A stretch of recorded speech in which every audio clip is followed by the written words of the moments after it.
I'm happy to introduce my next guest, Adowa Dejean-Lynch. Adowa, tell us about your name. My name is Adowa Dejean-Lynch. My name consists of 4 different names simply because Adowa is a name given to me from Ghanaian friends because I was born on Sunday. Corinne is my English birth name from my parents. Dejean is my mother's maiden name because she has French heritage. And Lynch is my father's name because he has Irish heritage. So I kind of decided to embrace them all, and that's how my name is Adowa Corinne Denise Lynch. Now, you've never been to Rwanda. Can you tell us why did you choose Rwanda as a place to do business? I came here to Kigali, Rwanda, in December, specifically because I wanted to launch a smart agriculture solution to food insecurity, food-related illnesses, and I wanted my company to reflect the different issues and areas across the African continent that needs help. So my company is about microgreens and superfoods. I brought microgreens into Rwanda because I know that there are Pacific microgreens that deals with the issues, as I said, food insecurities, food-related illnesses, and they are just fantastic to grow, and they are a superfood. Now, you've never been to Rwanda, and I know it can be challenging to relocate from Britain and come all the way to Rwanda to work as an entrepreneur. Can you share with our viewers what have been your challenges and what you see as opportunities to operate as an entrepreneur here in Rwanda? Up until now, I think like all businesses, it's very challenging. I've never come to Rwanda before. So the challenge is coming here. It is a journey to learn the culture, how you fit in, where you fit in. And, the everyday things like finding a home and, doing transport and obviously setting up your business is very challenging. But I must say, it's been really rewarding, okay? My microgreens to date, I have them in quite a few of the large hotels. It's very nice to know that the royal family from England are eating my microgreens, and so is the president of different countries, and obviously the Prime Minister of England are eating my microgreens this week. But really what I want to see happening is for me to be introduced to the people who are making decisions when it comes to new food systems, new agriculture. I am here at Chugom because I'm hoping that I'm going to meet all of these, ministries, officials and people who can embrace microgreens and allow me to come into their countries for me to start growing them and start making a real difference. What are microgreens? And most importantly, how does growing microgreens differ from other traditional type of agriculture?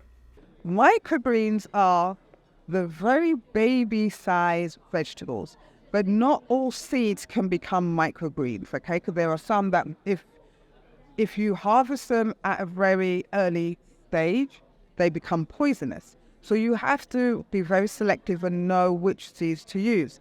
But microgreens really, in fact, are the mini size of a vegetable. They are harvested at a certain level, between 6 and 8 centimeters, when they start to produce what we call the true leaf or the cotyledon stage of the vegetable. When they are harvested at that time, they are up to 40% more nutrition than their mature counterpart. So to break that down, you have the seed.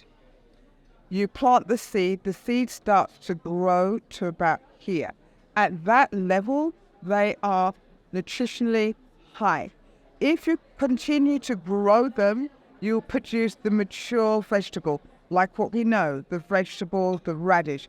However, at this mature stage, you have reduced the nutritional value, okay?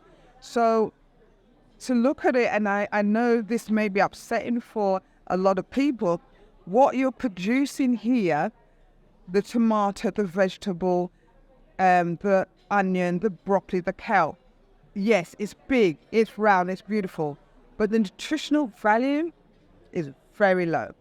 So what I do is I harvest them here when they're at their highest nutritional value. There's no need to put them in water. There's no need to boil them, because this is another thing that we tend to do. We boil out the nutrition. So here, once they're harvested, eat straight away.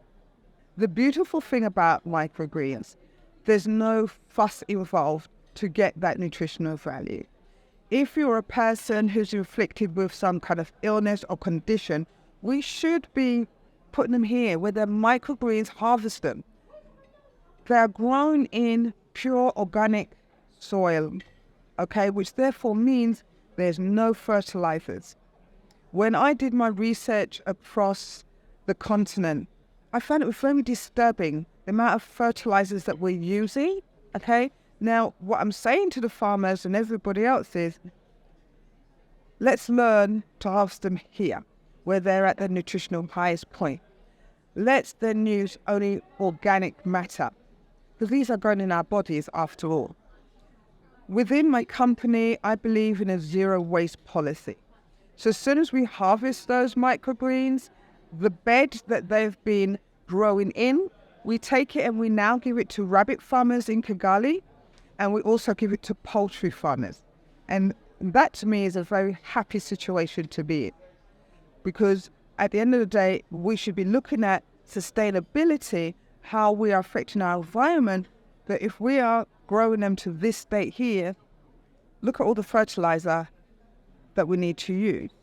The other point about microgreens, waste management is very important. As I said, if we are not giving it to the rabbits and poultry, recompose it. It's natural. Put it straight back into your gardens. Recycle. Therefore, we are now putting nutrients back into our soil. It's fantastic. Water consumption. From a seed to a full-grown broccoli, there's a lot of water the traditional farmer needs to use. The water here has a high level of chlorine. So again, it's depletion of the soil and of the actual crop. Microgreens, however, we only use a third, 3 million every day. This is what is fantastic. We don't have a large consumption of water.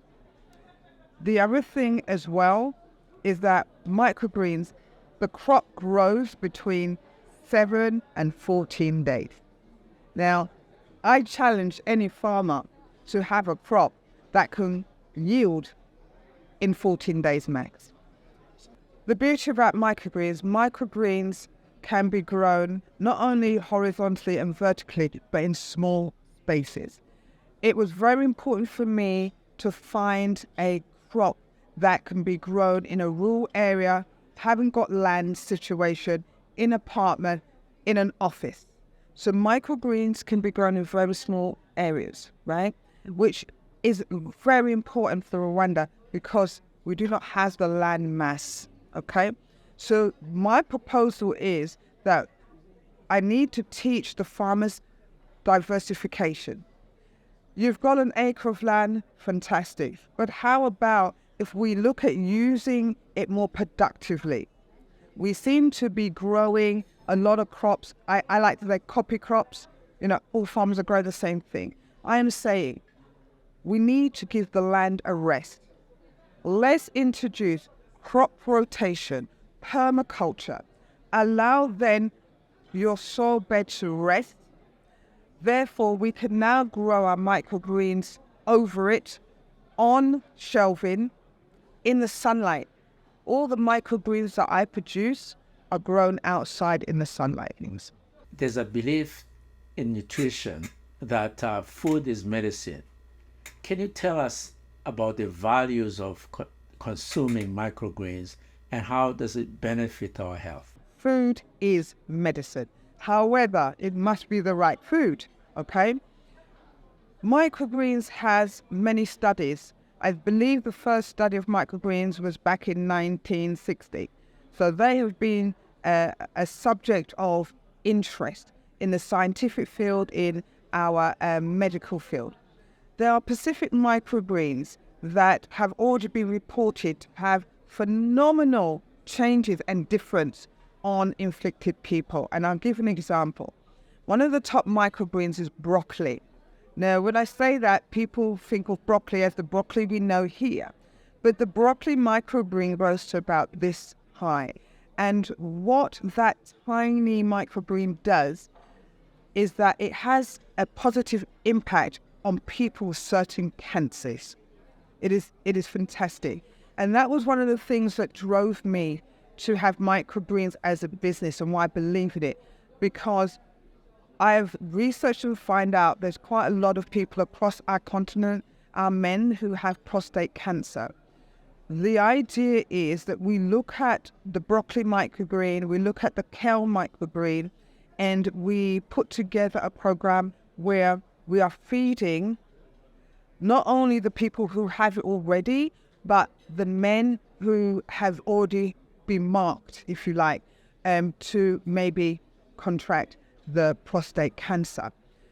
We have got a microgreen. Fenugreek is very well known in the Asian community, but fenugreek microgreen is even stronger and more nutritious than where we see the powder substance.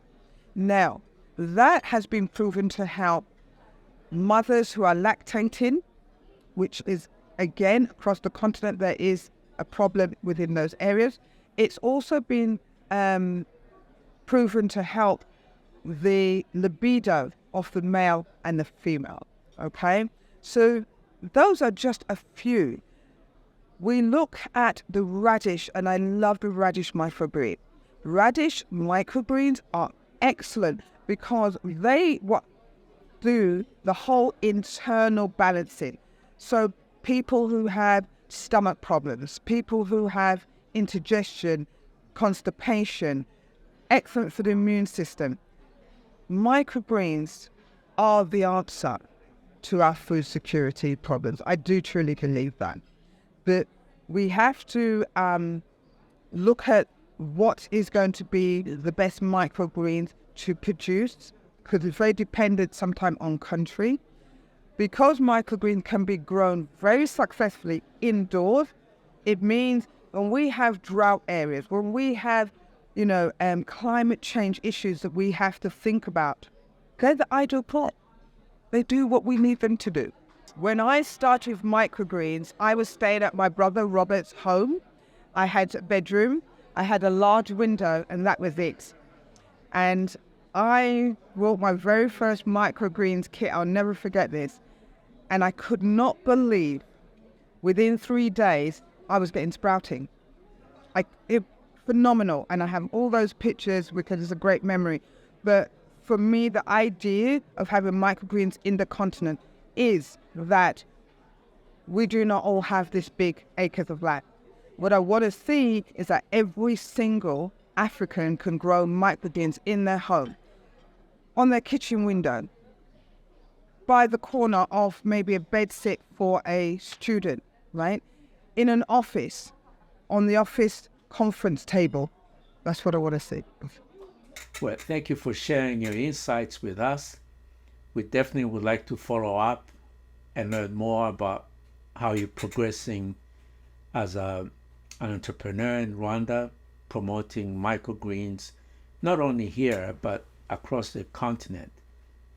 And those who want to follow Adowa's work, please follow her on the social media platform. Thank you.